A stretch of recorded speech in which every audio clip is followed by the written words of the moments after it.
दोस्तों, एक बार फिर आप सभी का स्वागत है हमारे चैनल पर। चलिए आज हम आपको ले चलते हैं एक नई कहानी की ओर, जो हमें जीवन की गहराइयों और मानवीय संवेदनाओं का एहसास कराती है। ऐसी एक कहानी है पेरू के हुलाची की, जो एक साधारण संदेशवाहक से असाधारण व्यक्तित्व बन गया। ये कहानी केवल चमत्कारिक घटनाओं की नहीं, बल्कि मन के अद्भुत जादू की है, जो हमें कहीं ना कहीं बांध कर रखता है। ये कहानी सिखाती है कि सच्चा चमत्कार हमारे भीतर होता है, हमारे मन और संवेदनशीलता में। तो चलिए शुरू करते हैं आज की कहानी। बहुत पुरानी बात है, जब पेरू में एक शक्तिशाली राजा राज्य करता था। उसका साम्राज्य दूर दूर तक फैला हुआ था। राजा का संदेश लाने ले जाने के लिए दरबार में कई संदेश वाहकों की टोली काम करती थी।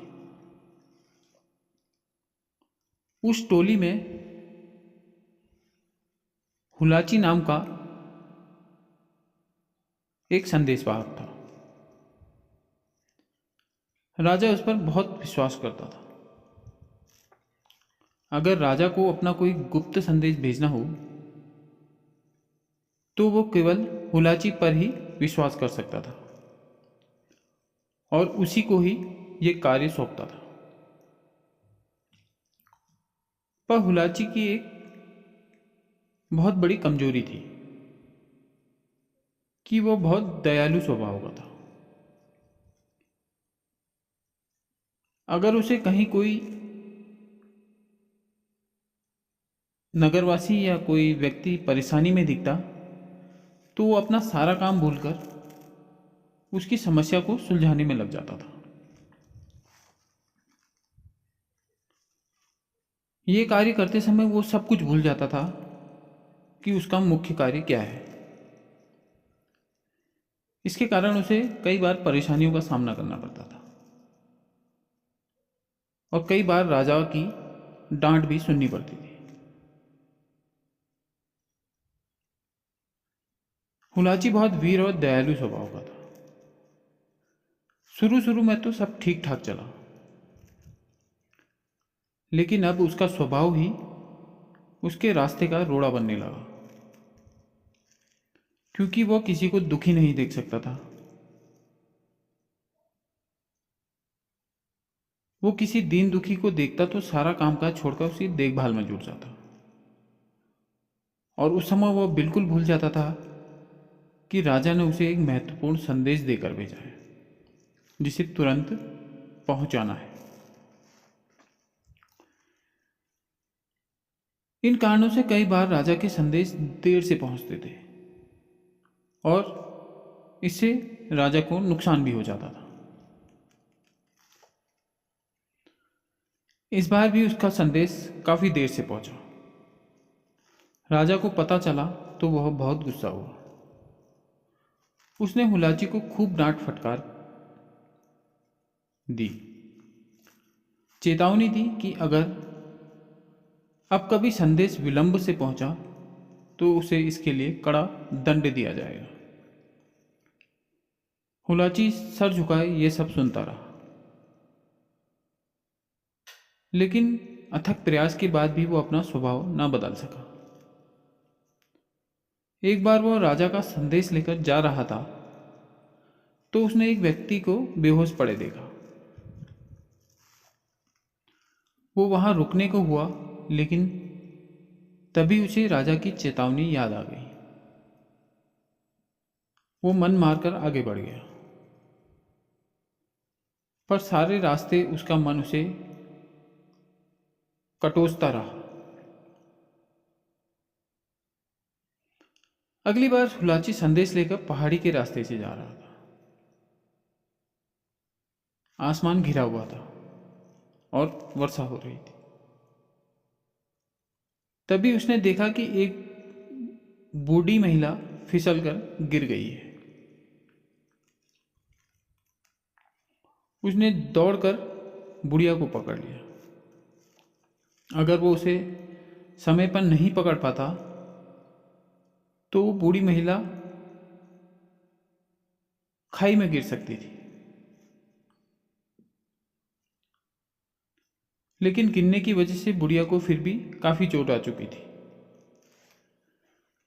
पत्थर से टकराकर उसके सर में चोट आ गई थी और खून बह रहा था,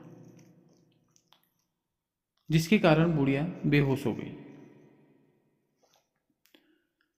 अब हुलाची धर्म संकट में पड़ गया। अगर वो बुढ़िया की देखभाल करता तो संदेश पहुंचाने में विलंब हो जाएगा और राजा क्रोधित हो जाएगा, और अगर संदेश देने जाएगा तो देखभाल ना होने की वजह से बुढ़िया की जान भी जा सकती थी। उसने आसपास नजर दौड़ाई पर उसे वहां कोई नहीं दिखा जिसके सहारे वे बुढ़िया को छोड़ सके। वो कुछ देर तक सोचता रहा। काफी सोचने के बाद उसने निर्णय किया कि वो बुढ़िया की देखभाल करेगा और उसके स्वस्थ होने के बाद ही आगे जाएगा। इसी कश्मकश में उसने आसपास एक झोपड़ा नमा निर्माण किया जिसमें उसने बुढ़िया को लेटाया और उसकी देखभाल करी।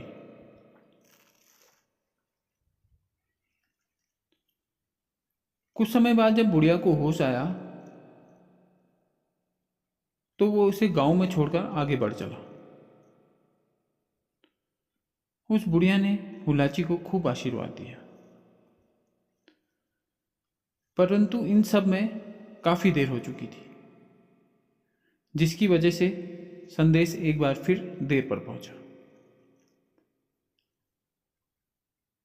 हुलाची समझ गया था कि इस बार उसे अवश्य दंड मिलेगा, और हुआ भी यही। जब राजा को ये बात पता चली तो उसने हुलाची को ना सिर्फ नौकरी से हटा दिया बल्कि राज्य छोड़कर चले जाने का आदेश दिया। पर हुलाची क्या करता, वो चुपचाप राज्य छोड़कर चला गया। सारा दिन इधर उधर भटकने के बाद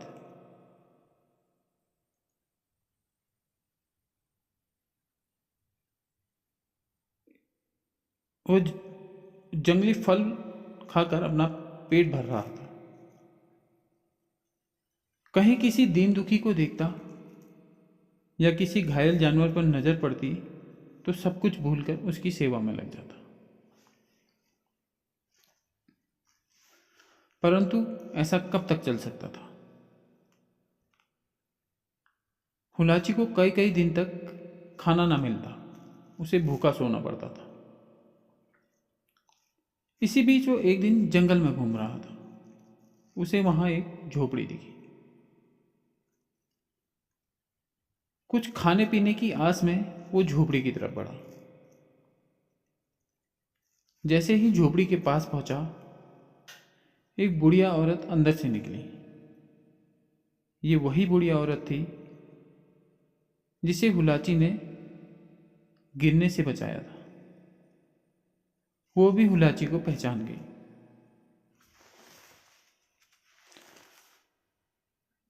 उसने हुलाची को अंदर बिठाया और उसे भरपूर भोजन कराया।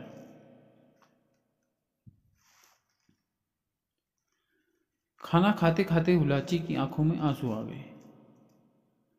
न जाने आज कितने दिनों बाद उसने भरपेट भोजन किया था। उसकी आंखों में आंसू देखकर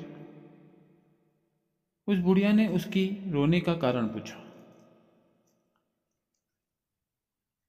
तो हुलाची ने सारी कहानी उसे बता दी। ये सुनकर बुढ़िया ने एक जोड़ी चप्पल हुलाची को दी। बोली, बेटा इन्हें पहन लो। हुलाची आश्चर्य से उस बुढ़िया को देखता रहा, क्योंकि ये बात उसकी समझ में नहीं आ रही थी।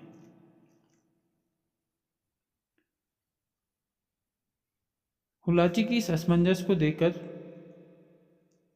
बुढ़िया उसके मन की बात समझ गई और मुस्कुराकर बोली, बेटा, ये चप्पलें जादूगरी हैं और ये उड़ने वाली चप्पल है।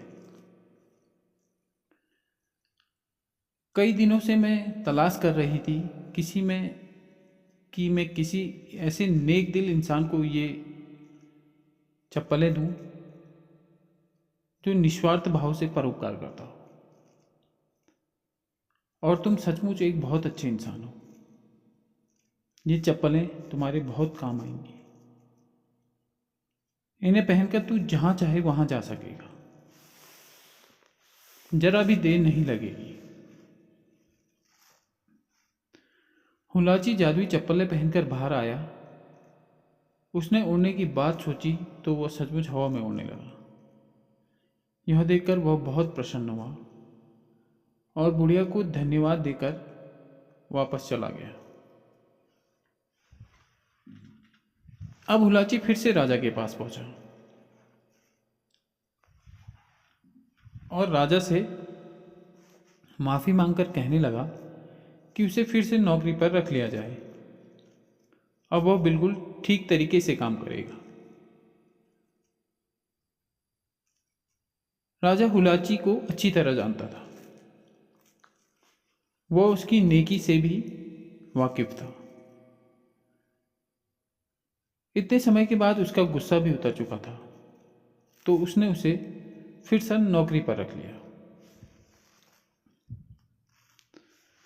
अब उन जादुई चप्पलों की मदद से पलक झपकते ही हुलाची संदेश यहां से वहां पहुंचा देता, जिससे राजा भी खुश रहने लगा। एक दिन हुलाची संदेश लेकर उड़ा जा रहा था। एकाएक उसने देखा कि एक इंसान चट्टान पर खून से लथपथ बेहोश पड़ा है। हुलाची आगे ना जा सका। उसने वहीं उतरकर उस आदमी की मरहम पट्टी की, फिर आगे बढ़ा। इस बार संदेश पहुंचाने में फिर देर हो गई थी। राजा ने उसे फिर से भला बुरा कहा, पर हुलाची ने मन ही मन निश्चय किया कि वह अपने काम से काम रखेगा, किसी की ओर नहीं देखेगा, और जब उसका समय खाली होगा उसी समय वो दीन दुखियों की सहायता का काम करेगा। अगली बार हुलाची एक बार फिर संदेश लेकर जा रहा था। तभी न जाने अचानक क्या हुआ। उसने देखा कि वह जमीन पर खड़ा है। वह उड़ते उड़ते एकाएक धरती पर उतर आया था।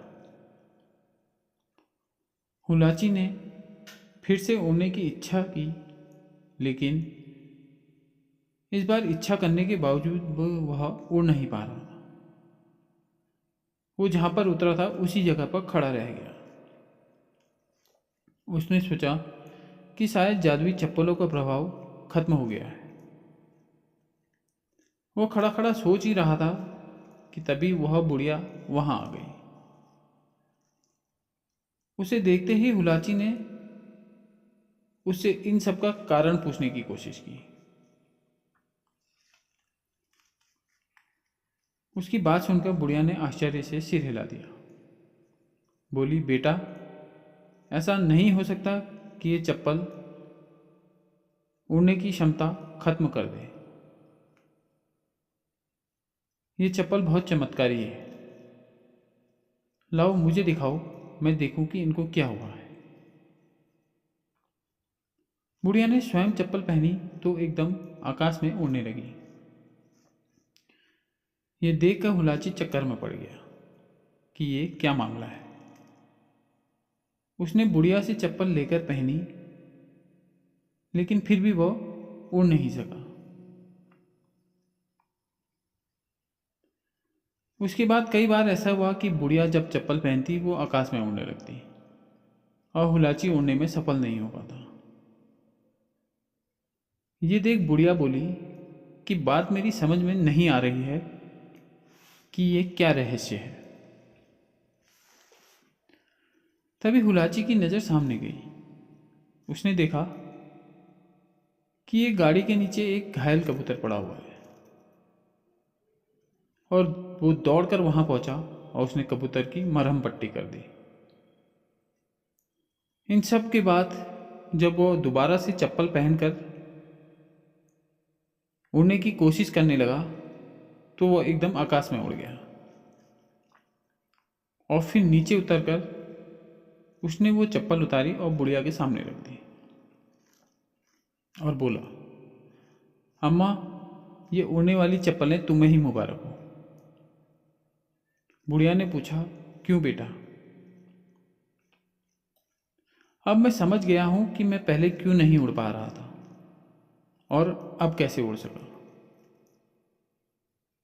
असल में चप्पलें तो ठीक हैं, पर खराबी मेरे मन में ही है, हुलाची ने कहा।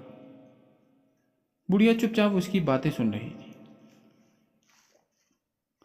हुलाची कहता गया, सामने घायल कबूतर पड़ा देख कर मैं उसको छोड़कर उड़ जाना चाहता था, इसलिए मेरे मन ने मुझे रोक दिया। तेरी जादुई चप्पलें भी मन के सामने बेबस हो गई। मेरा मन बस उस घायल कबूतर की आवाजें सुन रहा था। यही कारण था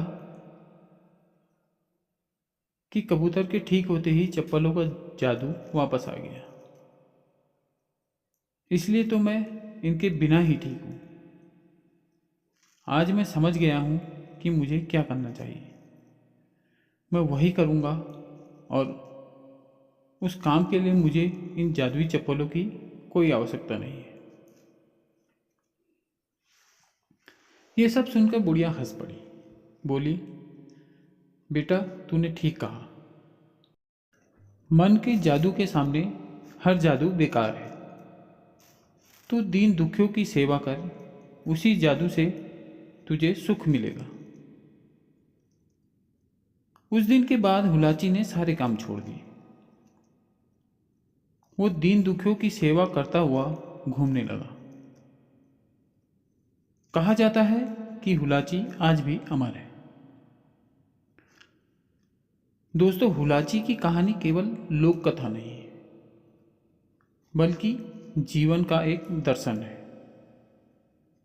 यह हमें बताती है कि बाहरी साधन और चमत्कार चाहे जितने भी बड़े हों, वे हमारे मन की सच्चाई और मानवीयता के आगे छोटे पड़ जाते हैं। दीन दुखियों की सेवा और सच्चे परोपकार से ही इंसान अमर बनता है। कहते हैं हुलाची आज भी अमर है। तो दोस्तों, क्या हम हुलाची की तरह अपनी संवेदनाओं को जगा सकते हैं? यही है कहानी का असली संदेश। तो दोस्तों, इसी के साथ अपनी कहानी को यहीं समाप्त करते हैं और आशा करते हैं कि ये कहानी आपको पसंद आई होगी। ऐसी ही और कहानियाँ सुनने के लिए प्लीज़ लाइक करें, सब्सक्राइब करें हमारे चैनल से और जुड़े रहें हमारे साथ ऐसी ही रोचक कहानियों के लिए। इसी के साथ आप सभी का धन्यवाद।